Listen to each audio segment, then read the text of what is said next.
Welcome to Reinventions in Between, your go-to podcast for real stories of reinvention that happen between life stages, career changes, and living abroad. I'm Sara Kojola, life coach, interculture trainer, and reinventions facilitator, helping people on their quest to what's next. I have reinvented myself a few times, and in the past 16 years, I have collected fascinating stories of change. In each episode, my guests will talk about why and how they took the leap and seized the opportunity to change their life. Let's begin.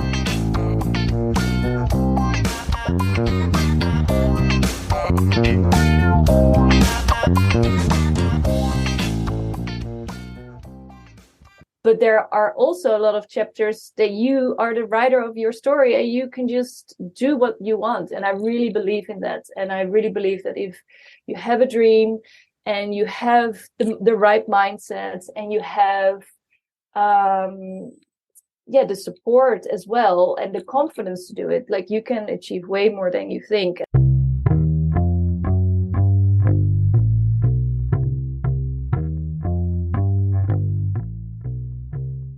Welcome, everyone. Welcome to a new episode. I'm really excited and very happy to be sitting today with Charlotte Rijkenberg today. Welcome. I'm very happy, and I'd like you to introduce yourself.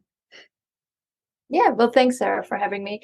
I'm Charlotte. I'm originally from the Netherlands, but 10 years ago, I moved abroad to Sydney with only a suitcase and I guess a lot of excitement about the future. And now we're 10 years further down the line, and it has brought me many great opportunities from a career perspective and a personal perspective. And now I'm here in Lisbon in a co-working space at my new job, working as a creative marketing strategist, and still also working on my own projects with Let's Move Abroad. So, yeah, that's a little bit about me.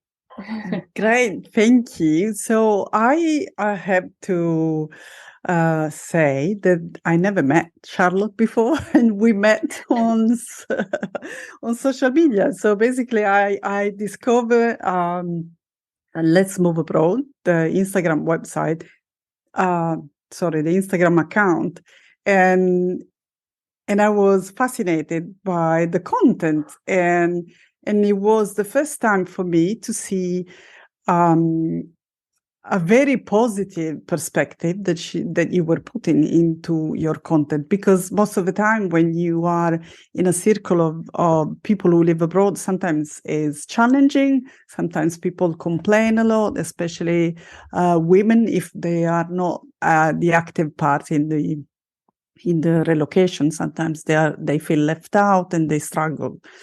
So I really love the way that you were encouraging people to move abroad. So you want to talk about this project? How did it start? Well, I guess the idea started like 5 years ago or something. But, with having kids and everything and life, it didn't really, I didn't actually do anything with it until like 2 years ago, or 3 years ago now, actually, with the pandemic happening. We were all sitting at home. I just had a newborn daughter, and the idea was still in my head, and I was thinking, this is the best time to start, because after this is all over, I'm sure a lot of people will have a new sense of what they want in life, and probably moving abroad might be one of those things. So I felt encouraged to start the Instagram account, and then also actually writing a book about moving abroad. Because for me, to your point earlier, there's a lot of negativity around it. When I first announced to my family and friends that we were moving abroad like 10 years ago, there was a lot of, feedback like, oh, this is going to break your relationship. It's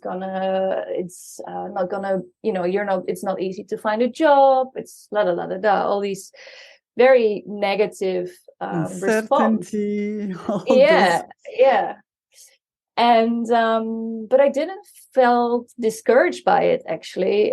In on the contrary, it actually sparked more of my curiosity to do it and to challenge myself and to see it for myself. Because I think with a lot of things in life, I'm the kind of person who wants to see or do things herself before I, make an opinion about it. And I don't want to listen to everyone's opinion. I want to see it for myself and then form an opinion. And I guess this was one of those things where I was just like, I'm going to go for it and see it for myself. And for me, it has been a really positive experience. Like, it has allowed me to thrive and blossom as a person. Wow. It has given me so much more confidence in so many things, from my career, like making decisions to quit my job and go for a role in a startup company that would pay less, but I saw as an amazing opportunity. But again, like, I really feel that moving abroad has given me the opportunity and the confidence boost that I needed to go out there and live my life, basically. Wow, so many aspects that really are feeding my curiosity and my happiness about the work that I'm doing. I'm really fascinated, and what I love about this podcast is being able to bring all those people amazing like you, just coming here and telling the world what they are happy and passionate about. And I have to praise your comment, because I very seldom heard someone talking so positively during the pandemic as well. but yet there were so many opportunities and so many silver linings coming out of that very dark period. And I really think that from a big tsunami, from a big shaking, the revolution happened. And I like the fact that you were, there's a pattern that I mention often in stories of reinvention, or at least that we tend to have this mindset, which is also connected with maybe a cultural background, depending on the country. But that there's this thinking that we live a linear life, but in reality, life is very squiggle, very different, very rarely linear. And so you are one of those persons who decided to take the first right or first left and change your direction. And so please. Yeah, I think for me, like, it's for me, it's just really, I believe we only have one life, and I want to make the most of it. And I really believe that you have the opportunity to write your own book, to write your chapters the way you like. And yes, sometimes the chapters in your book, you can't really do a lot with it, because things happen in life, and you might go through certain periods where you don't have a lot of influence in the things that you can or cannot do.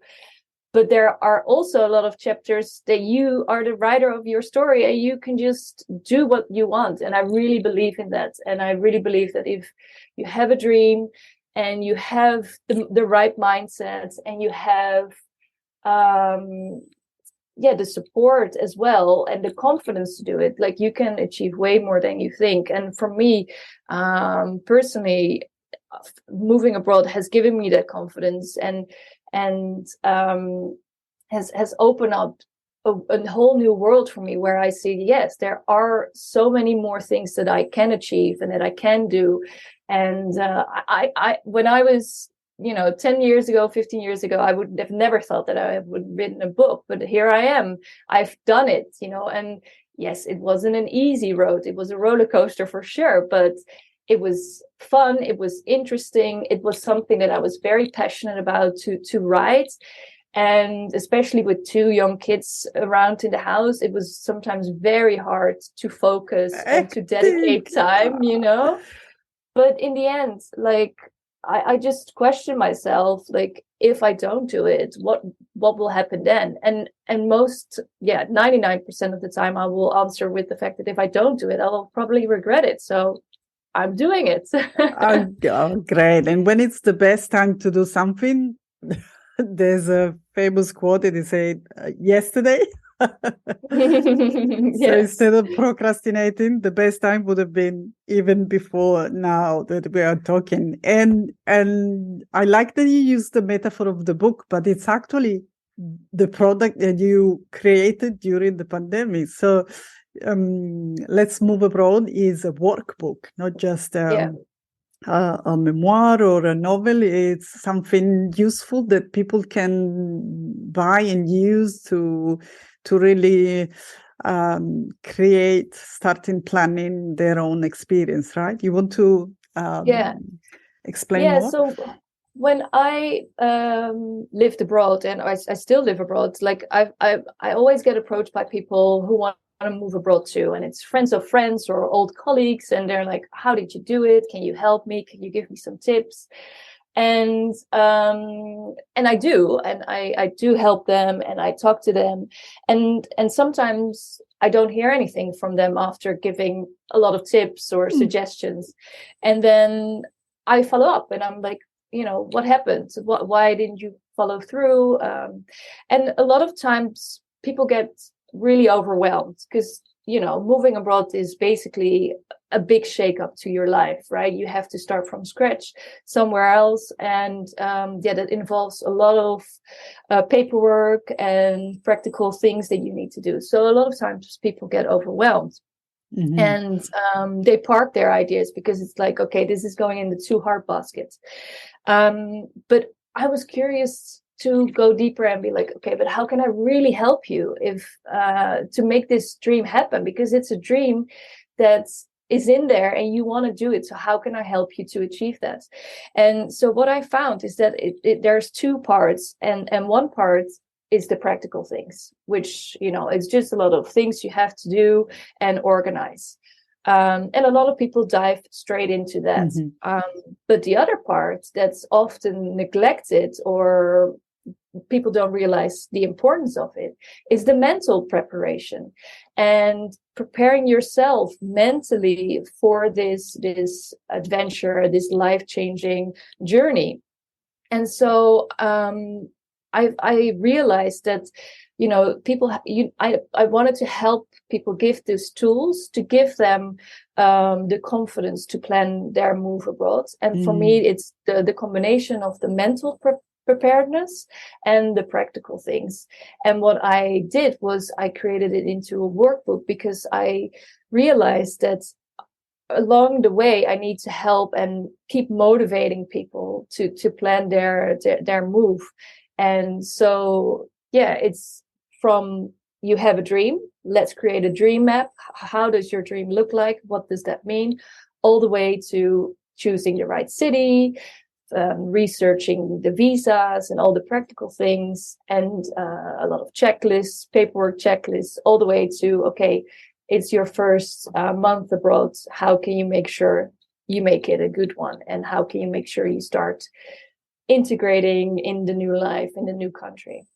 So that's where the idea of like a workbook came up, is like, to really help people every step along the way, and not just giving my perspective or my experience, because I really feel like every move is unique. Mm-hmm. Every person is unique, and every moving abroad story is unique. Like there's, some people struggle a lot with getting a visa, others struggle a lot with getting work, but others don't struggle at all. And it's just, a great journey.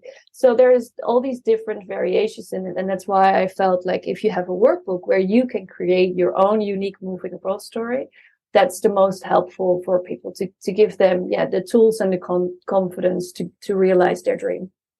Oh, that's great. I bet so many people will be curious now after hearing the story behind your project and your book, because that's true. Most of the people, especially the first experience or first expatriation, they are a bit lost because many have just been abroad maybe for holiday, but never really envision or give it a thought of being able to live in a different country. And I love the fact that you explore both the practicalities and the mindset, or at least the mental. And I bet afterwards, there's also the emotional side. Emotions are very strongly involved when you move. It also applies when you have kids, and you have to be kind of the nest for them to help them cope with a change, any change, and everyone reacts differently. And that's a great tool. I wanted to ask you if have you always been these adventurers in your life? Yeah, I think so. Like I traveled a lot when I was younger as well, and I studied abroad because it was a dream that I had, and I made it happen, I guess, there as well. For me, it's just I want to make the most of my life, and you can be scared of failure, and but instead I'm choosing to just face it and face my fears and face the challenges and see where it takes me. And it's not always easy. I'm definitely not taking the easy road, because it's sometimes definitely emotionally draining, or I'm wondering why I do it, but then I feel like the rewards are so much bigger than the struggles. And it really makes me feel alive, the traveling, seeing new places, meeting new people. And I really feel that it has made me a more well-rounded person, and it has given me so much more than I think if I didn't follow my adventure spirit. That's great. I wanted to ask you if there's a type of person you wouldn't recommend to embark on an experience abroad, or it could be really for anyone, or if you haven't happened to meet some people who said, really, no, I did it and I won't do it again. Yeah, I think so. Like, it's not for everyone, but I don't feel like, let's say you're like, oh, I'm an introvert, I would have a hard time making friends abroad, for example. So it's not for me.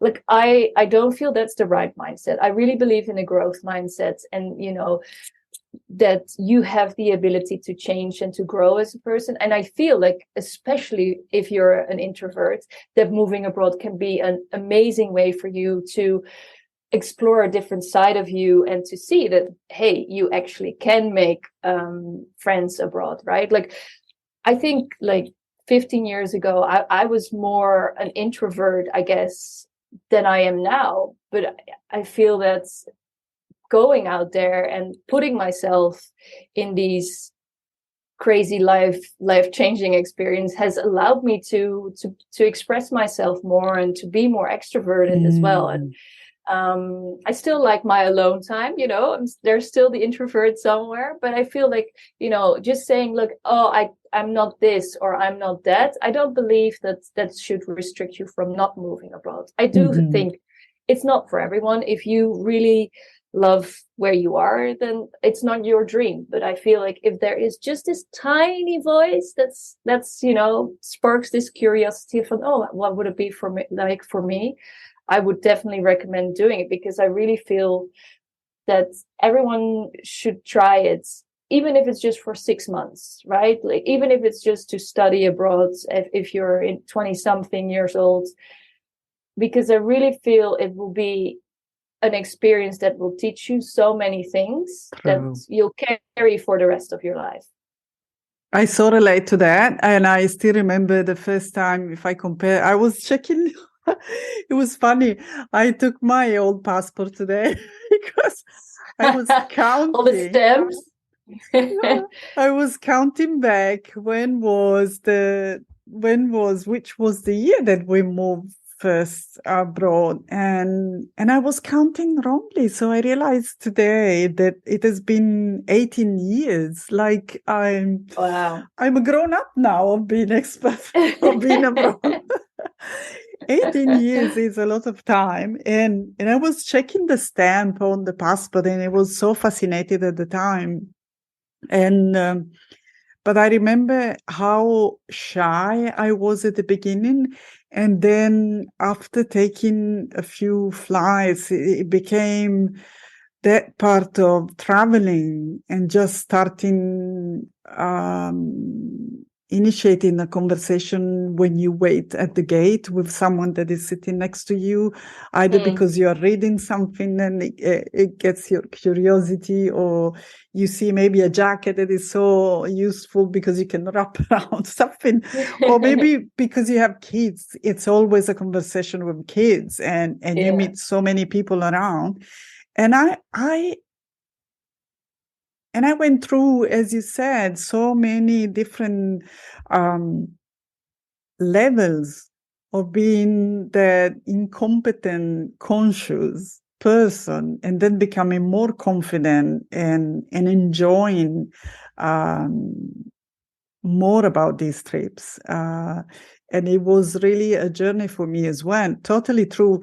So what I want to add from my side, the beauty of this tool of podcasting, and I really think, and I thank you for that, every story is a gift that you're sharing with the listener about your experience. What I wanted to do, it was first put the highlight of these amazing stories, but also offer some practical tools from my profession. So becoming as a coach and helping all the families and supporting families in global mobility, I want to give some practical information. So while you were telling your story, you were saying basically that you had this adventure spirit since it's part of who you are, right? So your personal trait. But you use also skills and competencies that came from your experience, and you applied either from your professional experience or your life, and you applied in this new adventure. And with this, I'd like to encourage who is listening to do the same. So often we think, oh, we have to reinvent ourselves, change career, move abroad, and we have to start from scratch, and it's overwhelming, as you said at the beginning. Not always. And what we have to make a priority for ourselves is to look at our own resources, because we are the best asset for ourselves. And so you were saying before that you took this risk of quitting your job, but you started something that it was really interesting for you in a startup environment. So what were the skills and competencies that you could basically repurpose in a new adventure or new project? Yeah, I think for me, in general, it all starts always with my curiosity to learn and to keep learning. And I feel like that's such an important thing for us as human beings, just to always keep learning and to keep that curiosity to learn something new. So I'm always very open, and I guess I put myself in a new position quite humbly, like, okay, I'm here to learn, I'm a sponge, just tell me. And for me, like going to the startup environment, it was very different from what I was used to. But what I could bring there was, like, I was highly organized. I had great project management skills and I guess management skills that I could apply to that role to help create, because startup is crazy in terms of you go 100 miles an hour and people change roles quite quickly because it's just thinking on your feet.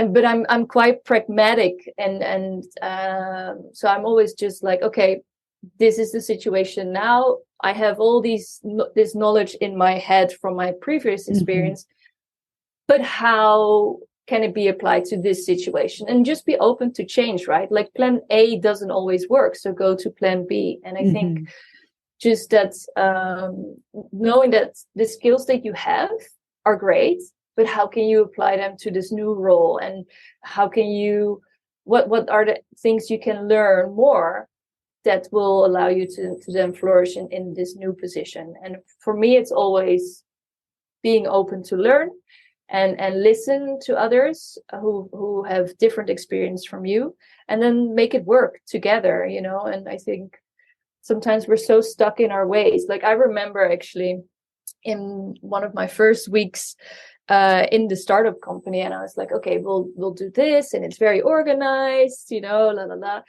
And it was just not working because people were like, no, you know. So I was like, okay, this is not working. How can I, what else? Like, how can I make sure people do the job properly and that we're still all communicating? And so I just took a step back and was like, okay, what's going to work?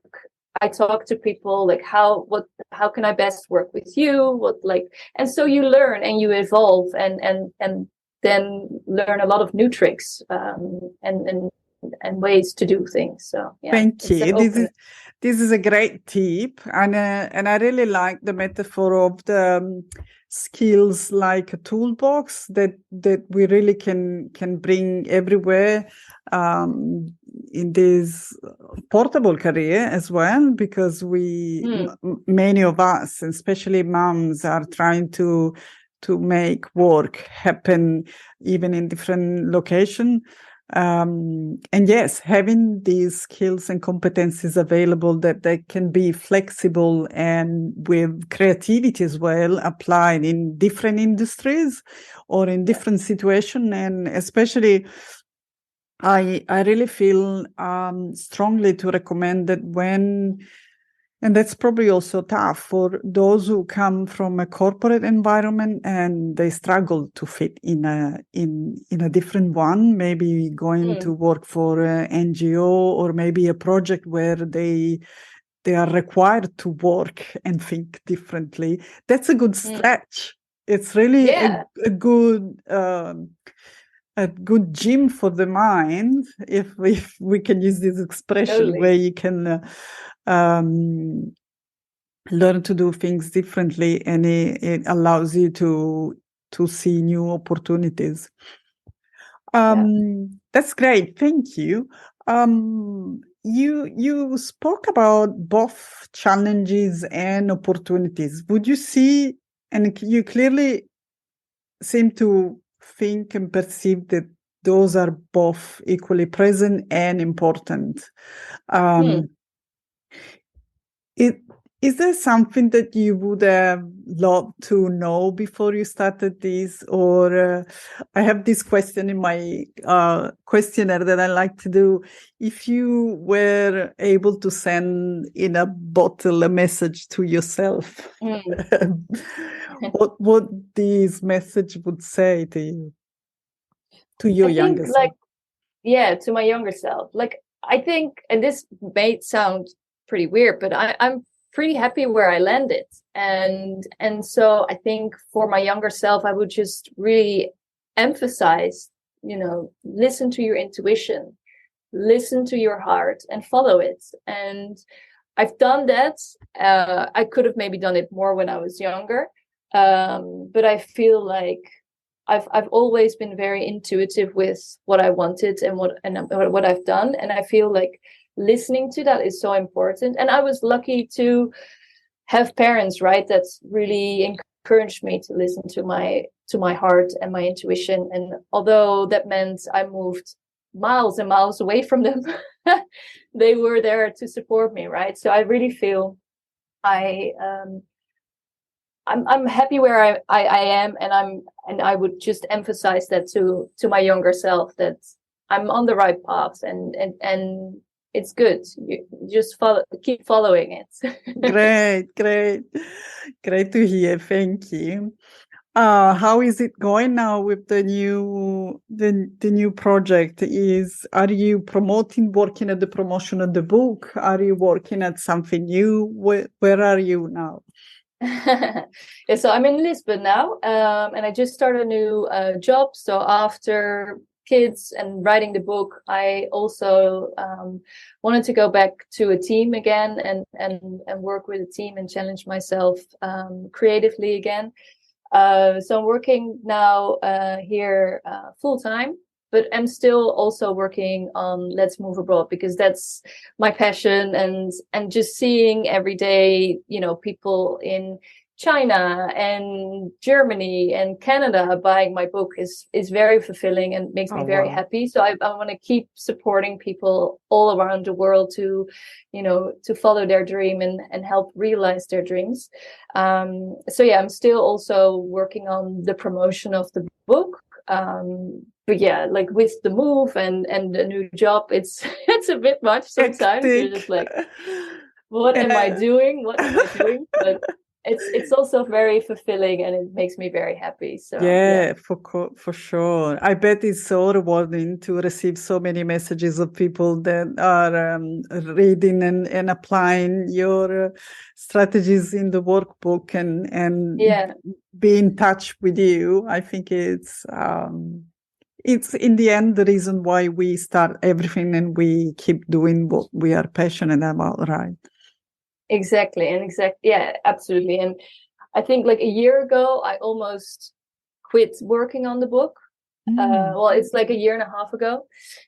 And I kept going. And now I look back on that and like, especially if you receive like an email from someone and you're just like, yeah, that's why I kept going and I just pushed through it. It's not always easy, but that doesn't, mean that you shouldn't do it. Right. And, yeah, now looking back on that period, and I've learned so much about myself, and the whole experience has just been another great new learning period for me, and I've taken so much from it, and receiving the positive feedback is definitely then a nice pat on the back and like, yes, okay, Yes, I helped. encouraging.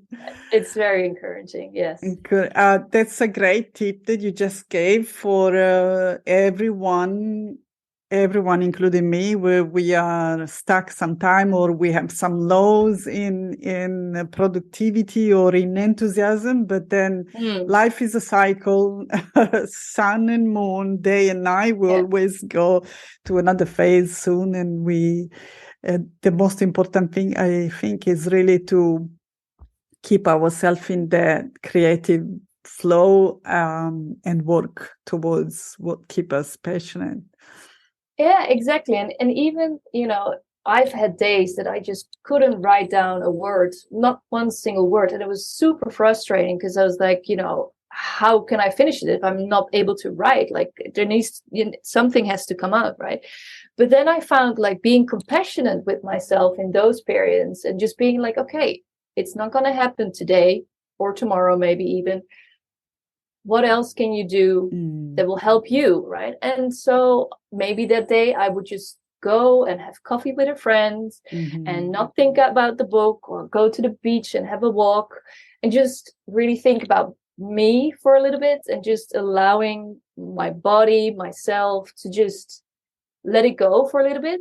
And 9 out of the 10 times, like the next day I would be like, oh, okay, here we are, and then so yeah, it's just sometimes you need to listen as well to your body, and because sometimes it's just too much, and that's fine. But as long as you keep going and can continue the next day or the week after, if you need that much more time to recover, then you take it, take that time for yourself.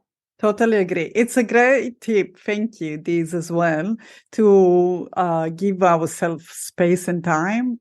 And we have to really be aware that we have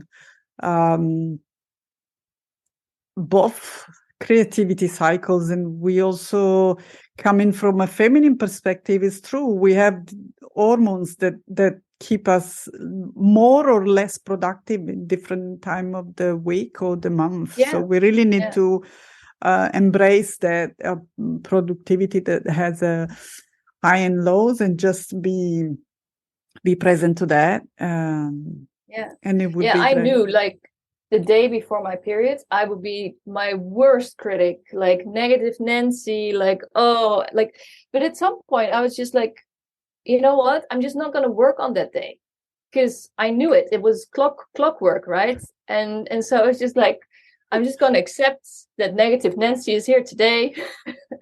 I'm not going to listen too much to her, but I'm not going to be productive. That's another skill. It's self-management. Yeah. Exactly. Yeah. Well, yeah. It has been amazing. Thank you so much. You can find Charlotte on Instagram at the account Let's Move Abroad. You will find all the details in the show notes, and I'm pretty sure you will be so curious to order the book and start reading it very soon. Thank you, Charlotte, for being here today. Lots of insights, lots of inspiration. Thank you so much, Sarah, for having me. It's great. Thank you. Thank you for listening. Now, I want to hear from you. What's your number one takeaway from my conversation with my guest? We would love to hear your comments. You'll find all the links in the show notes. If you're curious about reinvention, go download my free guide, Your First Steps. Don't forget to hit subscribe so you'll never miss the opportunity to spark curiosity and get inspired on how you can navigate change in your own life.